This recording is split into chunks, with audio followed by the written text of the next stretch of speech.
I'm just going to say a few words about my show, which is always the most difficult thing for me. Most of you all have maybe seen the little flyer that lists my works and my background and my motivations and inspiration for this show.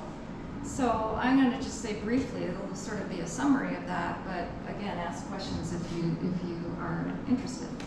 So this work in particular started decades ago. I'd say, maybe it was when our aunt died. Now I'm drawing a blank.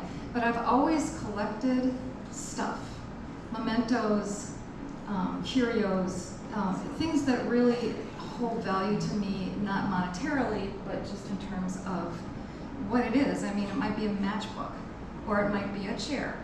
So I have always collected these kinds of things. It's very hard for me to give them up. I'm a little bit of a pack rat, to the chagrin of my family.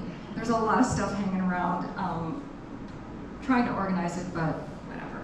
I had no idea at the time, didn't really think that I would be using it for my artwork, but oftentimes that happens with me. I will do a series of photographs or gather other things, and then knowing that maybe I might use it, and then years down the road, there it is, and I have it, so it's a great resource. So that's what happened with my collection from my departed relatives. I focused on, for this show, those belongings and photographs of my mother, her mother, and me, as a sort of a triad of the mother-daughter maternal relationship.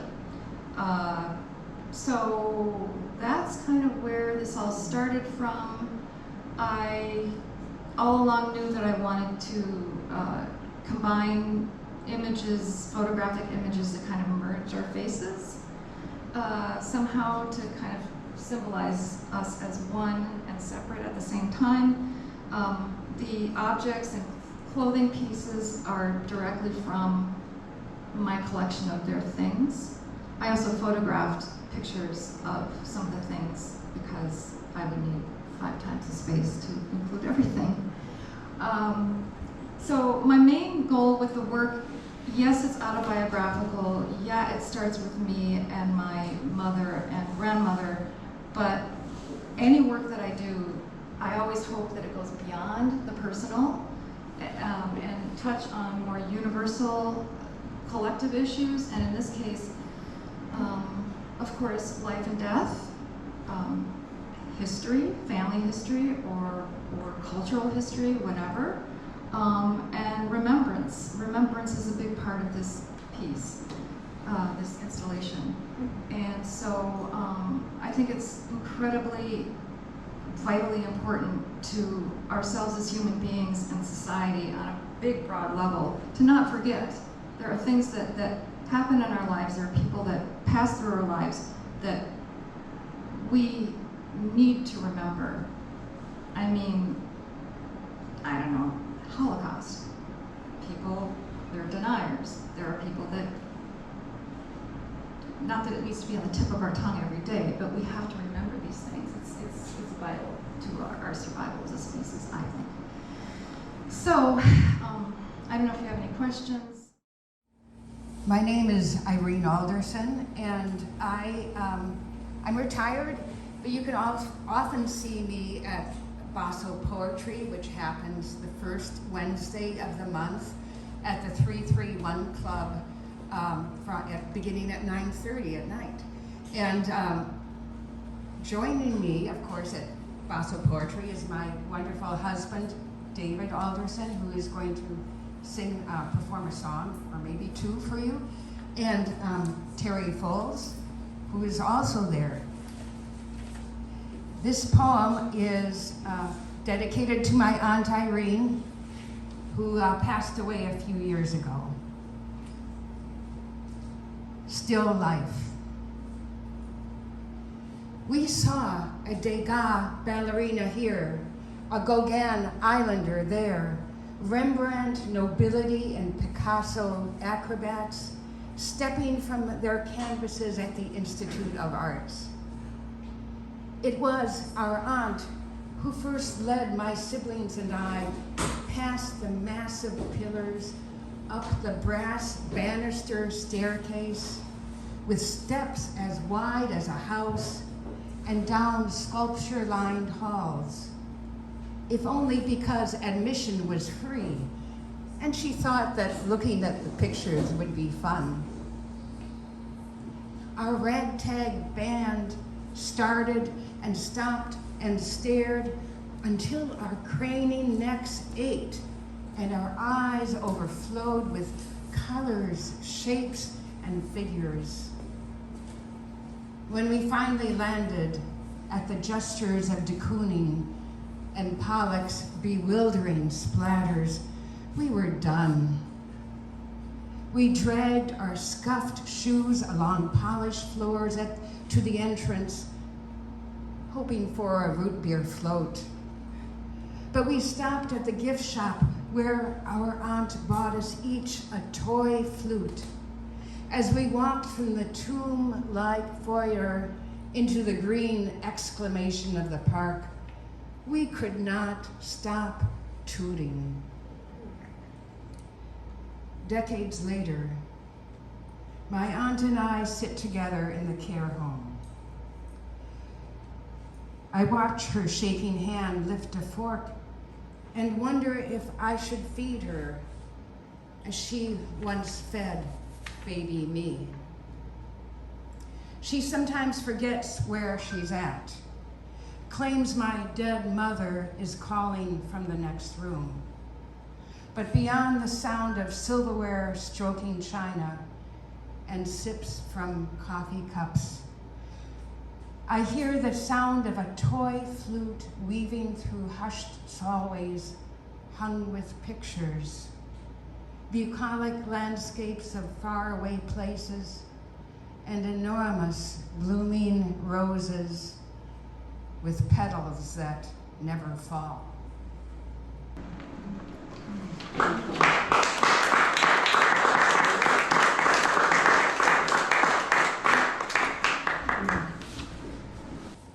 My name is Barry MacDonald, and I'd like to thank Kathryn for allowing us to come. It's most enjoyable to read poetry. I write poetry almost every day. I don't get the chance to read it as much as I'd like. I work in form, and it's very ornate, and not many poets do it anymore. And I wrote a poem last Sunday that was inspired by your gallery, actually. So we have fancy and lace on the walls from an ornate past. I don't think we'd see these kind of dresses anymore, and it's kind of a shame. So the first selections I have are 2 Petrarchan sonnets, although you may not notice it because I've disguised some of the rhyme. So, the connection of male and female is a fundamental unity, and one only suffers and is bereft with none of the nurture, love, and purpose that does sustain a couple in trouble in this befuddled passage, that will not be done with disappointment, that to bear alone would be a predicament, an abyss, as femininity is a grace to soften and sustain, to reorient and enthuse the ceaseless bluster and bluff of masculinity, so prone not to admit, to doubt, to firmly exhibit confidence, with resolve to be tough, as a guardian is called to be. So, it is not as though male and female rhyme perfectly, but appear as slant rhyme, composed not of fashionable show, not so obviously glitzy and faux. Are marriages in Hollywood sublime? Over time, narcissism hardly chimes. A woman is better off with a schmo. Even though I must admit ignorance about how a marriage may really last, but I see the evidence of a glue, of cozy relationship, of a dance through much difficulty. I am moon-faced, I am a fool, who thinks that love is true. Not done yet.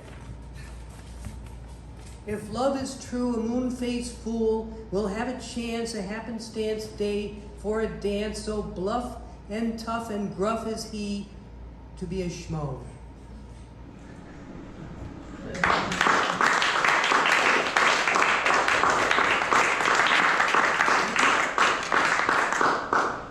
So my name is Terry Foles. I guess you could say I'm an experimental poet, for lack of a better word. I don't really know what my stuff means. I think it just sort of pours out, and as I write, the writing sort of dictates where it's going to go and eventually what it means.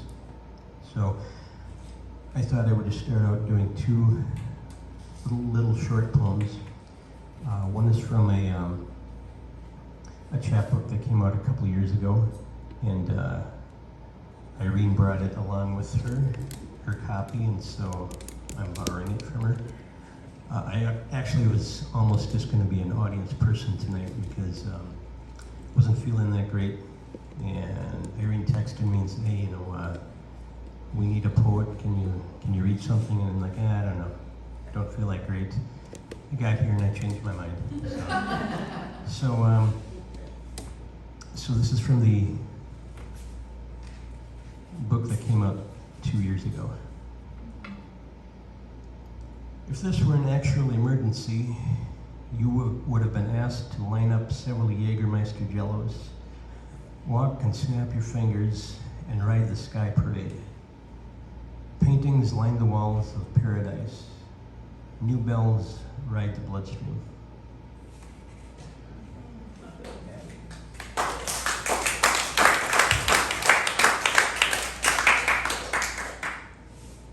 And maybe another short poem. This is from the current piece. It's not in book form yet, it's still in manuscript.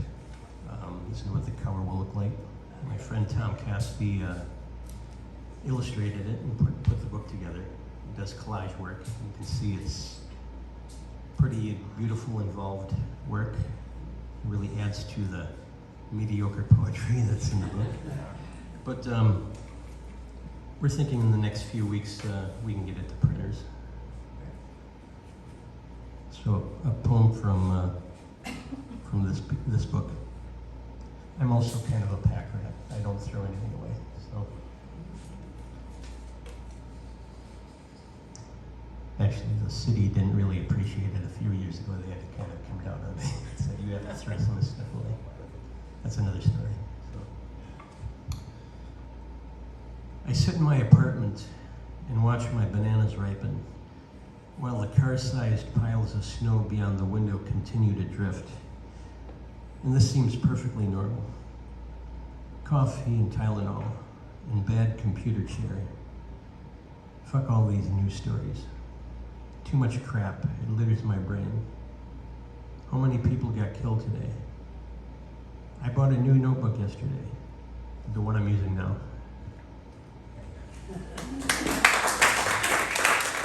Anyway, I'm Maura Bosch, and I'm a composer and pianist, and I was playing out here, as some of you probably heard, at the beginning of the show.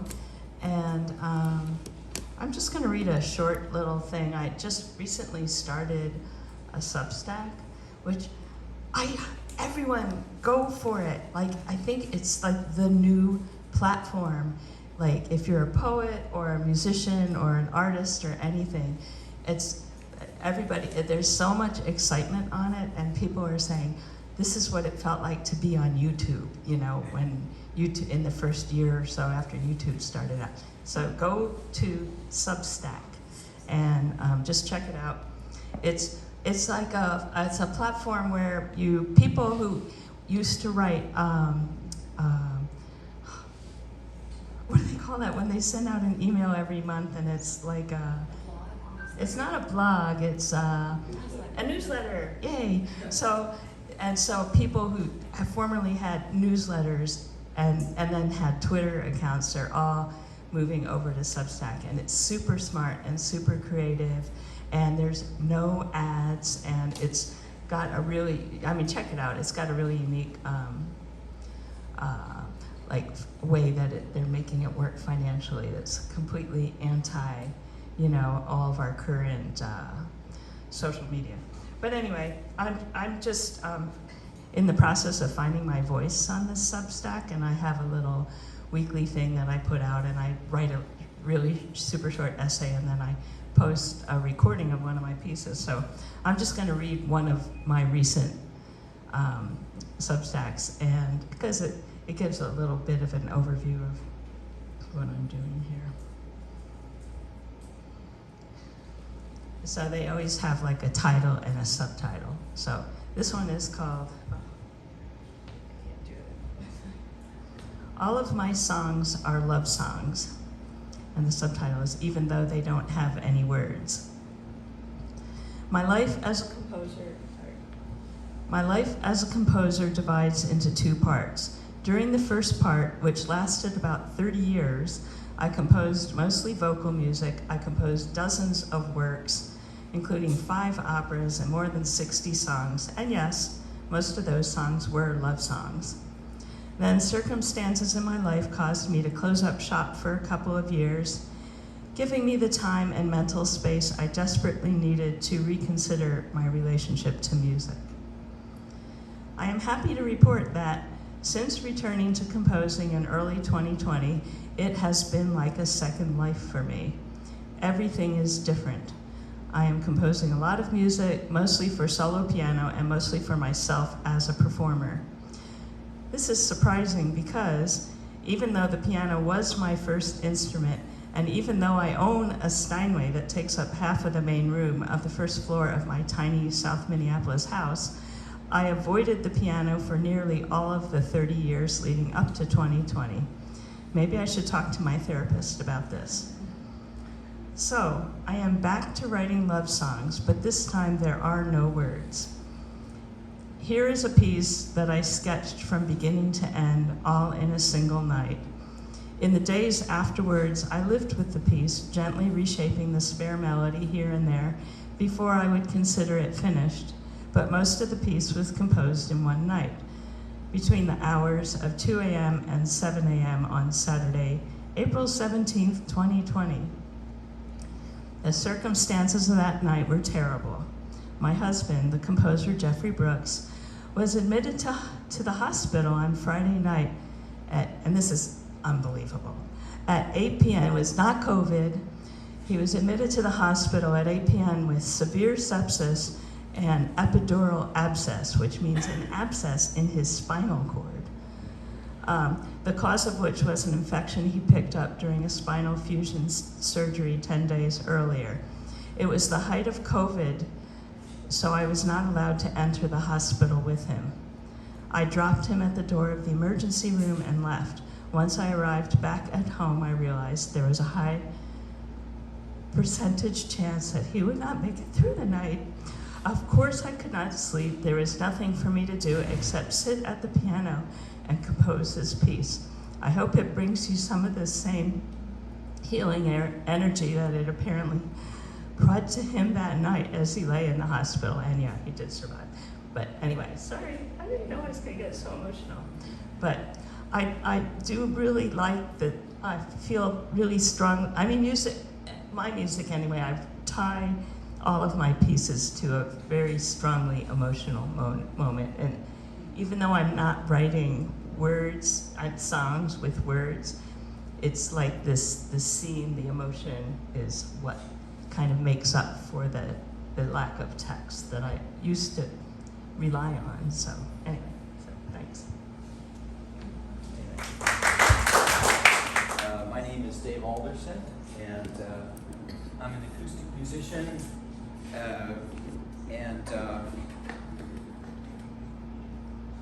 my mother was a geriatric social worker, and so she spent a lot of time working with families to help them get through various transitional periods with their parents who were coming to live at the nursing homes where she worked. And of course, one of the issues that she dealt with on a regular basis was when people got dementia, Alzheimer's, whatever, Parkinson's, variations on these degenerative diseases.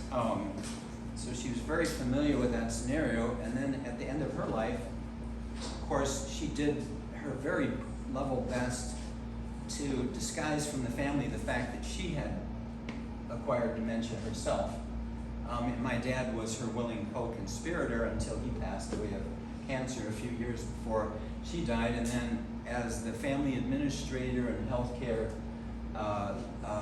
decision maker, it fell upon me to deal with her situation, and it was, you know, it didn't catch me totally by surprise because my mom was an incredibly bright person, and she was very verbal too, which helps people kind of get through such challenges, so I wrote a song after she passed. I wrote a song that featured things that she had told me about. One of the things that she dreaded was losing control, of course. I won't bother to plug in now. I can see I don't need that either. But she dreaded losing control, and for her, it was sort of an archetypal fear. It was something that she had worried about since she was a little kid and saw an Olivia de Havilland movie that came out in 1949 called Snake Pit. And I don't know who's familiar with it, but that's the name of this song, is Snake Pit. And so what I did was, each verse of this song represents something that she said to me directly as she was going through her problems. And then the final verse actually is one that I wrote before she passed. She died in May of 2019, and I wrote this song in late March of 2019. And I wrote the final verse, and then she turned around and she talked about that too. So it kind of spooked me quite a bit, but it also let me know that I was kind of on the right track and that I was very much in sync, of course, with someone with whom I was spending a lot more time than I ever anticipated I would once I graduated from the household as a 17-and-a-half-year-old, high school graduate.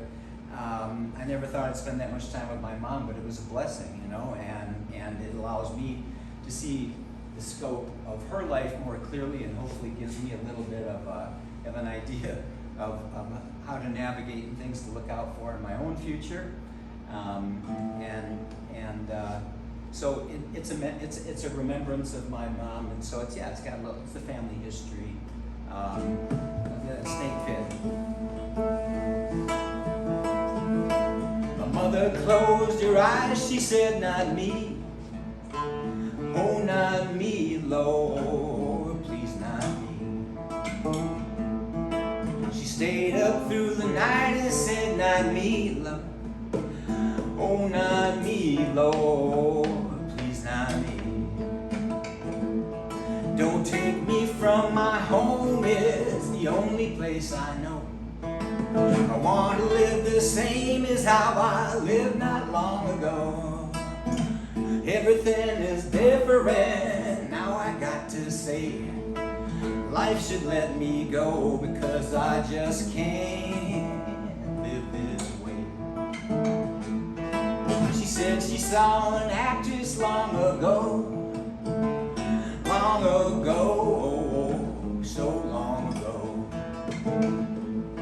in a 1940 movie picture show, that horror show, so long ago. Put a woman in a pit of snakes, my dear Lord.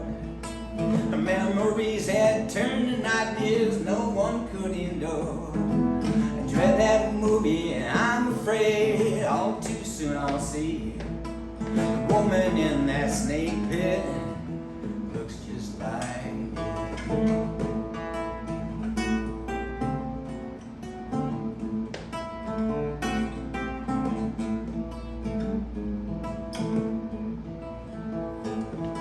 She said Pandora's box is open wide, oh so wide, far too wide. It's open and there's nothing left inside, 'cause I'm afraid that it's far too wide. I tried to keep the demons in, somehow they all got free. I did my best to lock them up, 'cause I fear they've come for me. Pandora must have opened it like she did before, and now there's evil knocking at my front door.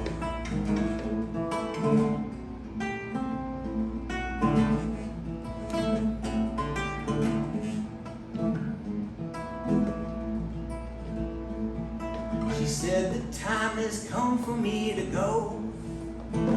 Please don't say no, it's just time to go. And I love you more than you would ever know. Still I must go, please don't say no. Like Jonah of Arc who saw angels and followed their commands, I sometimes see and hear things that no one understands. She said it would be better, so much better to be gone than to burn upon a stake like this until I'm gone. My mother closed her eyes, she said, not me. Oh, not me, Lord, please not me. She stayed up through the night and said, not me. Oh, not me, Lord, please not me. Don't take me from my home, it's the only place I know. I want to live the same as how I lived not long ago. Everything is different, and now I got to say, life should let me go, because I just can't live this way.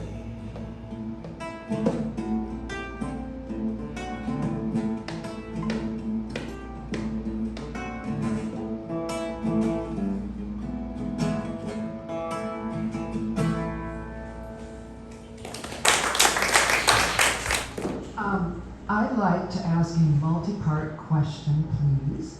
It has to do with process, and some of you artists have already addressed it a little bit, but maybe we could go into a hair more detail on maybe starting with the first person that performed and then going through everybody.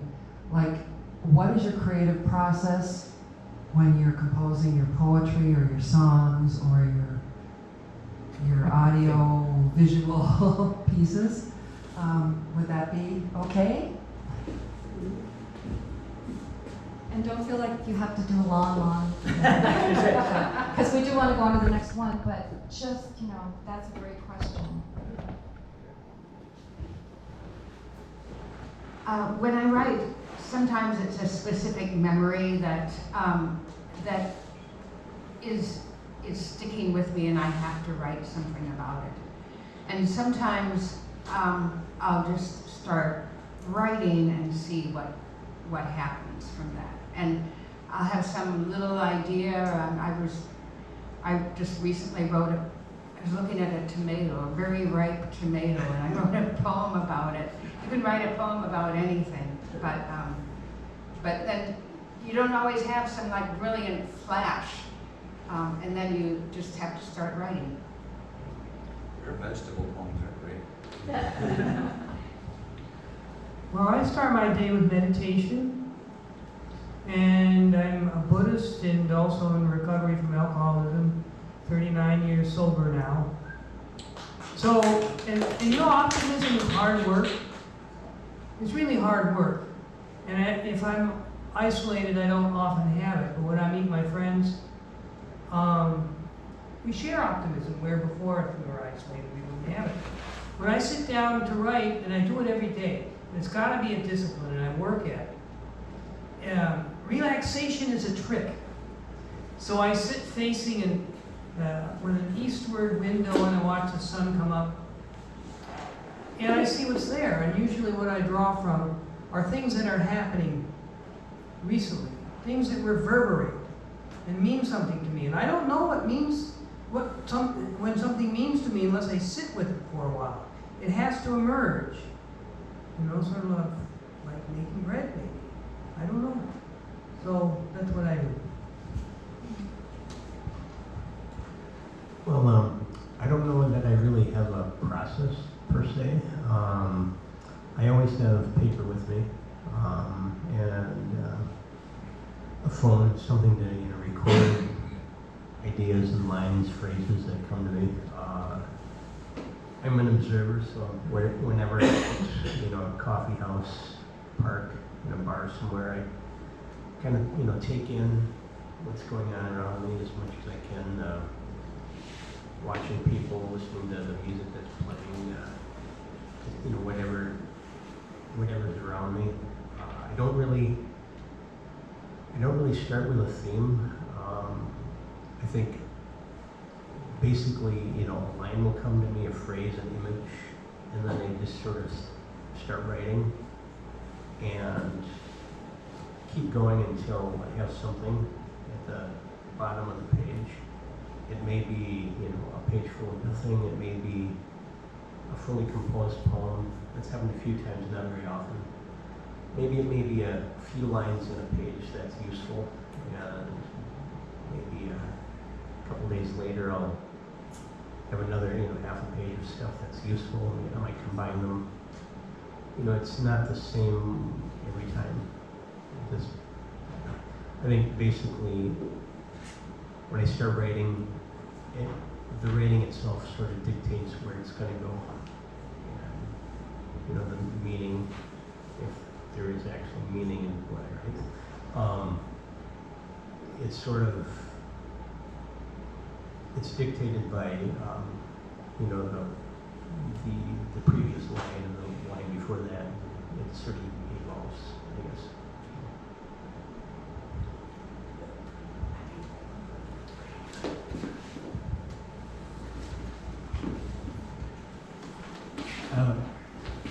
I think you can hear me, right? Okay. It'd be helpful for Sorry. Sorry about that. production. There's usually some kind of an emotional reference for me when I'm inspired, and it usually starts with the music. And interestingly for me, a lot of the music I write, the song that I played for you earlier is very straightforward, very basic, very simple. It's got a melody to it, whatever, it's got a form. But I write more complex things too, and it's interesting to me in that usually the music hits me in about 15 minutes or so. And then I have the basic idea and I capture that, and then I can expand on it over a period of time. Then the words take a lot longer, but usually what I'll do is I'll capture an idea, a hook, if you will, for lack of a better term. But a hook in my mind is, for me, a hook is whatever idea that connects me most closely with the music in a lyrical sense. And so I establish that hook in my brain, and then the words can take months and years or weeks or whatever. But like I say, the music always seems to be the first thing to come. It comes very readily, and it's just something that pops up in my head, like I say, with there's usually an emotional reference to it, of one sort or another, or feeling about a life event, or something that, at any rate, and then I can torture myself over the words. But I do also just write poetry too, and that just starts out as a few ideas written down on a page, and then I just start adding to it until I have an accumulation of things. And then it starts, as Terry kind of says, the line, the line sort of suggests things both before and after the line that you're looking at. It's more of an interactive experience with the words once the music is set in place. So. All right.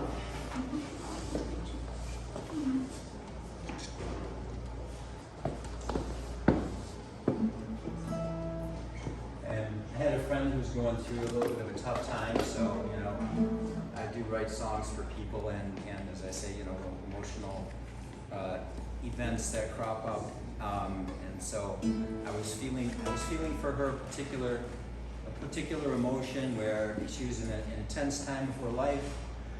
She was relatively young, had lost both of her parents, and so I wrote this lullaby for her. So.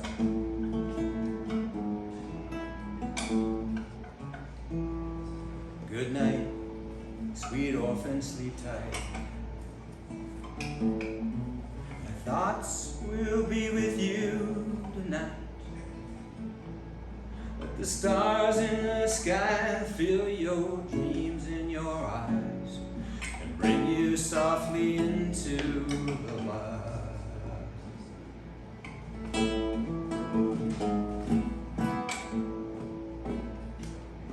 Some days it's hard to recall why we were put here at all. With a cross in our back, rocks in our path, it's easy to stumble and fall. Standing up guarantees sometimes falling down. Try some faith, it may lead to softer ground. And that is all I have to say. Just a song for the end of the day. The message is clear, and I'm standing here. And tell me you heard it this way. Yo, lo, yo, lo,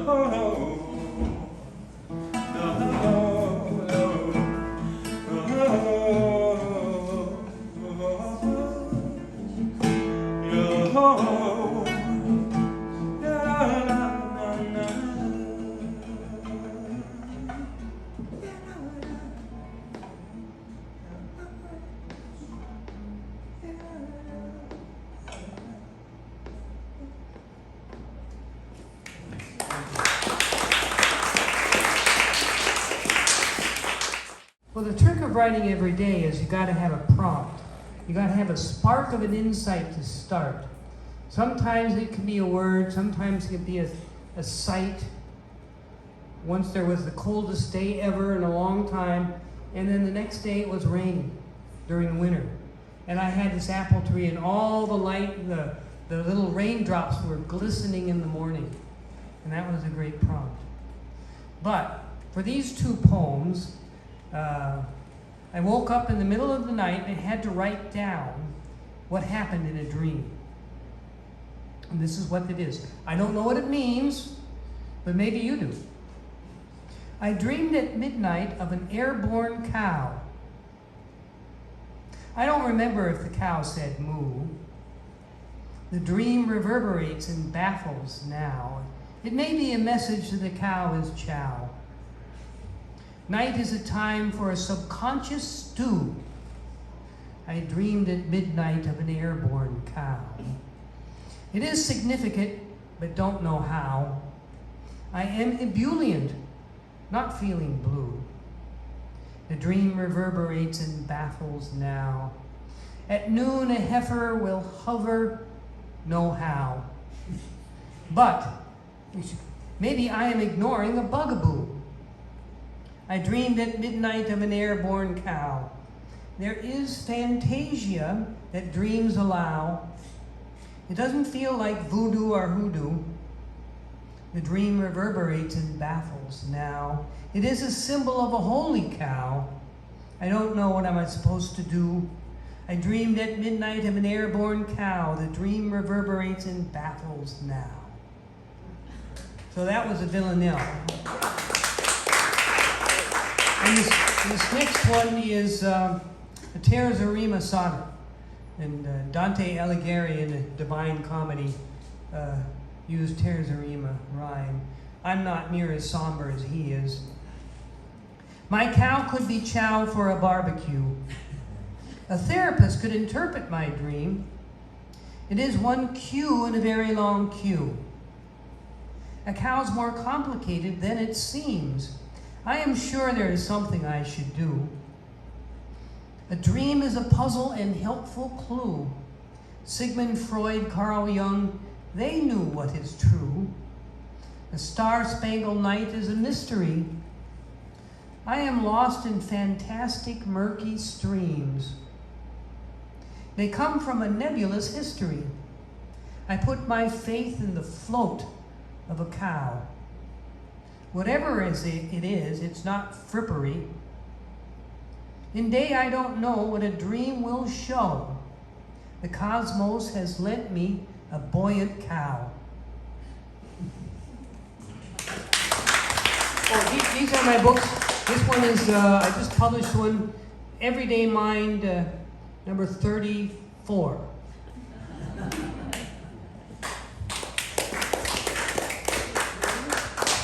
Maybe Carrie, looks like you're ready. Sure, I'm about ready. You know, Patrick earlier was talking about playing a bicycle. There's actually a YouTube video out of a very young Frank Zappa on the Steve Allen show.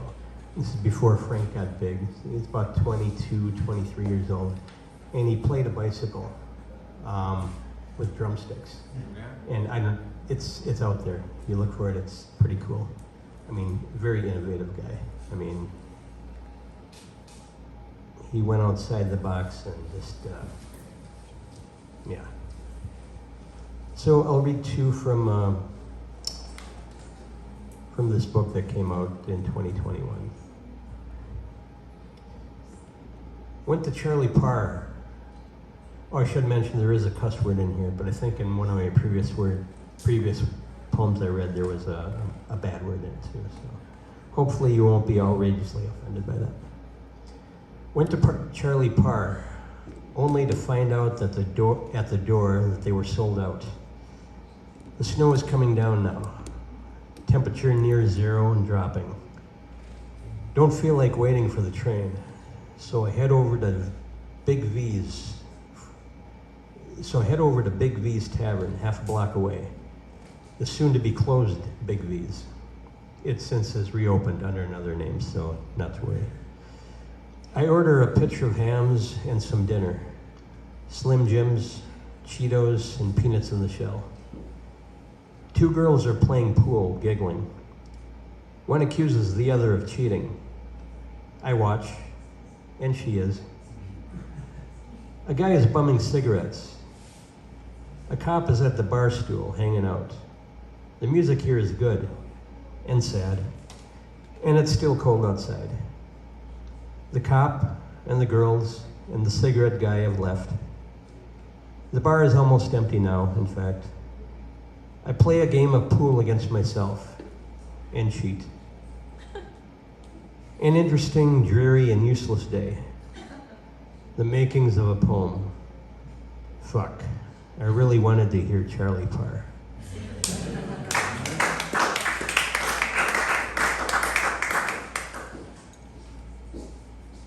And most of these don't have titles. So.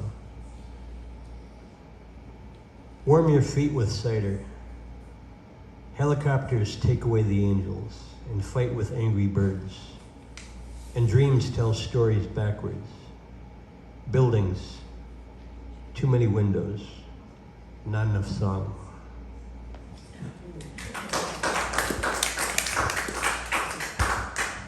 Just very briefly, I just will say one thing, which is our culture does not let people change. And so I feel like if I'm about anything in my life, if I do anything, I just want to promote this idea that we're not all like stuck where we were when we were 16. Like we can evolve and become something different. So that's my message to everyone. So thank you.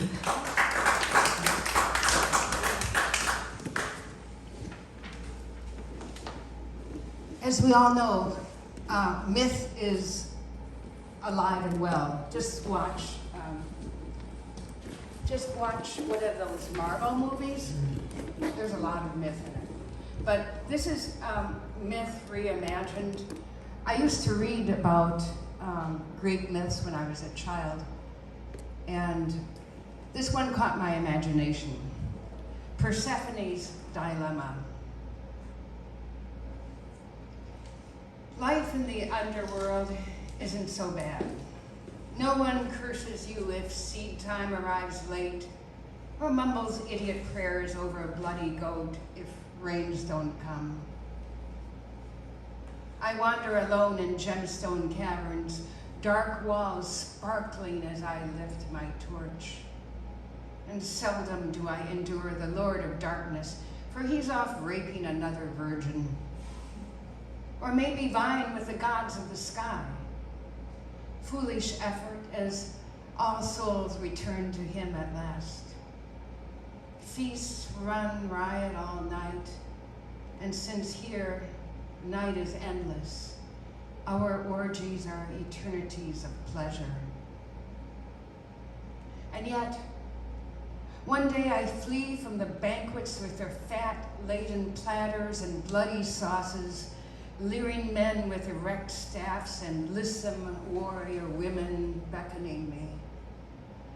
Something is worrying at my adamantine heart, a longing to feel an insect tickle my face, see ape-limbed weaver spin her web, or bask with the viper on the rocks. To catch a newborn lamb and feel its bleating call against my throat, to follow the chaos of wildflowers, lips open today, tomorrow gone, thorns and vines coupling. To find my mother, her golden hair streaming like wind currents running through wheat. To know love before I return to the land of eternal loss. And so, as foretold, I slip through a fissure in the musty earth and slowly, blinking in pain, pulse racing, walk toward the living.